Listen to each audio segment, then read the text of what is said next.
Hey everybody, welcome back to the Racefy Smokehouse and Grill, and today we are making this awesome smoky barbecued chicken on the offset stick burner. Let's go!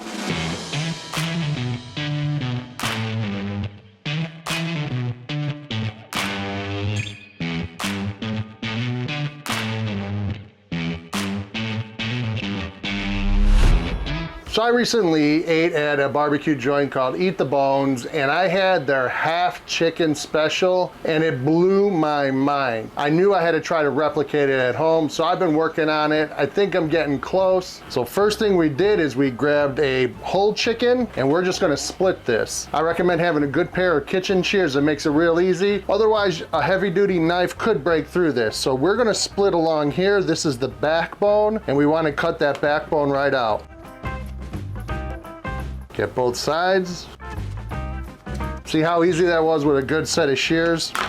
Now we got this split. You usually spatchcock it like this. I do still like giving it a break to kind of crack this open. But now we're gonna just split it right in half, right down the middle.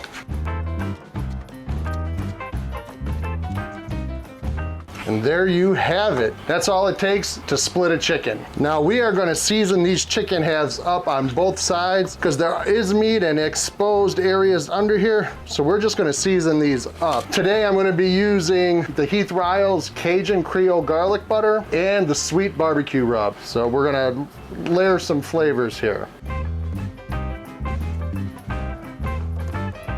Now you do the other side as well. Get under the wing, get all sides. Anything that's gonna be eaten, you wanna season.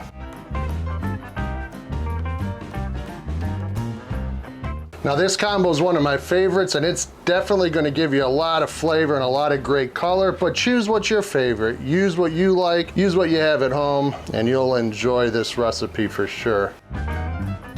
Now, one of the biggest questions I have always is about the skin. How do I get the skin crispy? How do I get the skin crispy? So I didn't do anything special to this one. All I did is gave it the rub, and I'm gonna let it set up here while I get the fire started. However, I did a test as well. I have another chicken here. Let me grab it. And now this chicken that I split earlier in the day, and I actually gave this a dry salt brine. So each side of this chicken was seasoned with kosher salt, a liberal seasoning, and then I let it sit in the freezer. This has now been in that dry salt brine for about 7 hours. So we're gonna see what that does to the skin, see if that crisps it up, see if that makes it more tender, and we're gonna have a comparison here between the chicken that did not go through the salt brine and between the chicken that did go through the salt brine. So we're gonna season this up exactly the same.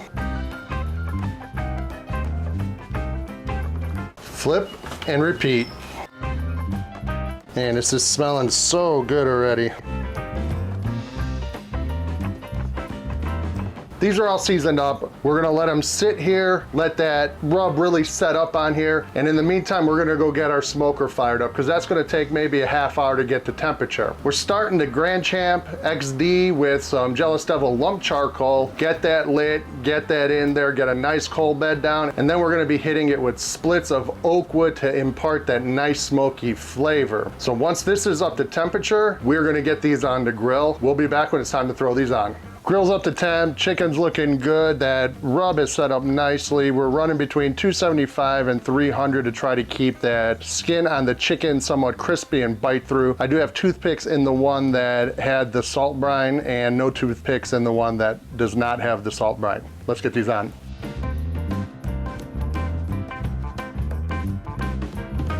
These are on, looking good. We're gonna come check back in maybe an hour or so. We are shooting for an internal temperature of about 160, 165 in the breast for it to be done. But at about 130 degrees, I am going to sauce it. I'm gonna use some Daigle's Habanero rib sauce and mix it with some Big Wick pepper jelly. Get a great glaze on there, and then we're gonna eat it up. So let's close this up. We'll be back in about an hour to check. The chicken is reading at about 129, 130 in that breast area, so we're gonna start glazing. We're gonna use about equal parts of Daigle's sweet habanero rib sauce along with Big Wicks Texas pepper jelly together. This is an amazing combination. It's gonna give great color and great flavor. So let's go ahead and start glazing these up.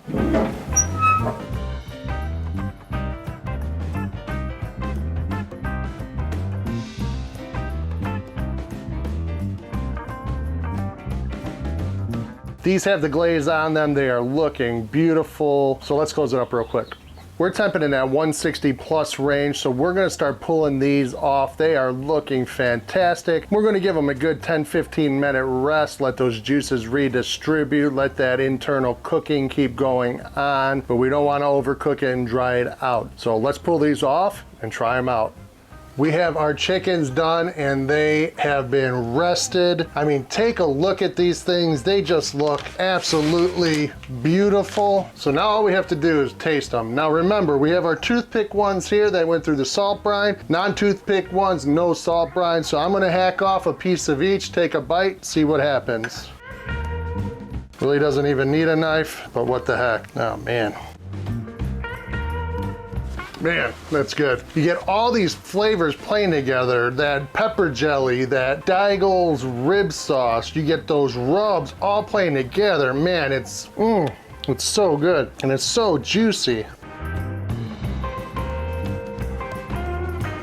As you can see there, salt brine one, the skin is definitely not rubbery, but it is kind of thick. Like it's a little, I don't want to call it tough, but it's a little hard to bite through. So maybe that salt brine kind of toughened it up a little bit. Let's try one that didn't have a salt brine and see.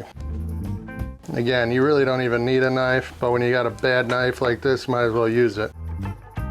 Now this one, no salt brine. Let's see.